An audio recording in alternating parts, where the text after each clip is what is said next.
आम्ही ओबीसीला धक्का लावत नाहीत. आम्ही ओबीसीतून आरक्षण नाही मागत. आम्ही ओबीसी आहेत.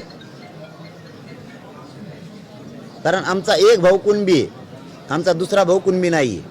आमची आई कुणबी आहे, आमचा बाप ओपन आहे. आमचं झालेलं पोरग कोणाचंही आंतरजातीय विवाह म्हणावं त्याला, त्याच्यातून झालं म्हणावं का त्याला आईची जात लावा का बापाची लावा, आम्हाला काही मेळ लागा नाही. कारण तिची आई आम्ही केली किंवा आमची मुलगी तिकडे दिली, आमचं नातं गोतं होतं आहे म्हणून दिली, आमचा व्यवसाय एक आहे म्हणून दिली. त्यांचा व्यवसाय शेती, आमचा व्यवसाय शेती. पण हे सत्य आहे, जर आमची मुलगी तिकडं दिली किंवा त्यांची आम्ही केली, आता उदाहरणार्थ विदर्भातलं मराठा आम्ही एक आहेत, आमचा व्यवसाय एक आहे. तिकडची मुलगी जर केली तर ती ओबीसी आहे, इकडचं पोरग ओपन आहे. त्यांना दोघाला जर लेकरू झालं हे कोणाचं आहे, म्हणजे त्याला आईची जात लावा का बापाची लावा.